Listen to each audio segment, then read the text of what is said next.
একটু আস্তে আসবি তো। ইস, কপালটা গেল। আর আমার কপালটা? ও মা গো, কেউ না, হয়তো একটা ছেলে কপাল পড়ে গেছে। তাই তো রে। এই তোরা আবার এসছি, তোদের কিছু বলি রে? সাধু চাচা চলে এসছে, পালা পালা। একটাম ছিল না, প্রতিদিন এসে পাচ্ছি, বারণ করে করে শুনলো না। ভালো আছেন মামা? কে বাপ তুমি? তোমাকে তো ঠিক চিনলাম না। আমাকে চিনতে পারছেন না মামা? হ্যাঁ, আমি সেলিমের ভাগ্নি শাহিন। তুমি তানিয়া বোনের ছেলে, কত বড় হয়ে গেছো। ভালো আছো তো মামা? হ্যাঁ মামা, ভালো আছি। ভালো আছো বিটি? হ্যাঁ ভালো আছি। তুই ভালো আছিস তো? শাহিন কই বিটি? আসেনি? দেখ ঘরে শুয়ে আছে।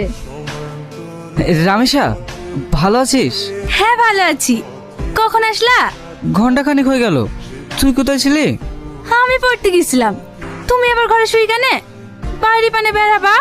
একা একা আবার কোথায় যাব, তাই শুয়ে আছি। একা হবা কেন? আমি চলে এসছি তো, আমার সাথে ঘুরতে চলো। তোর সাথে?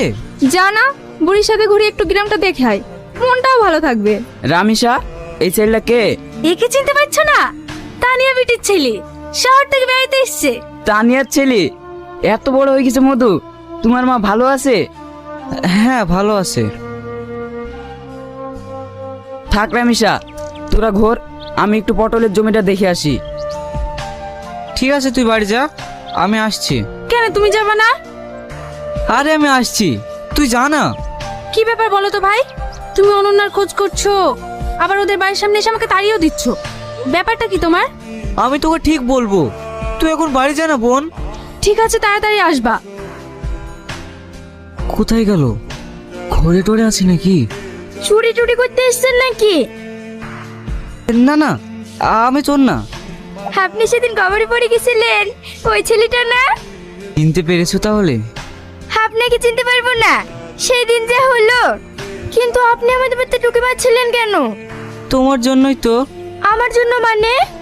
পরে দেখা হলে বলবো। আজব তো। অনন্যা।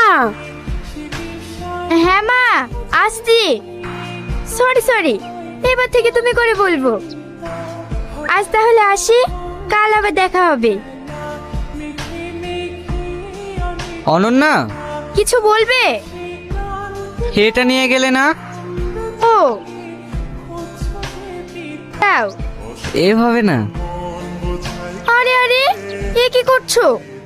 দাও তো। না না।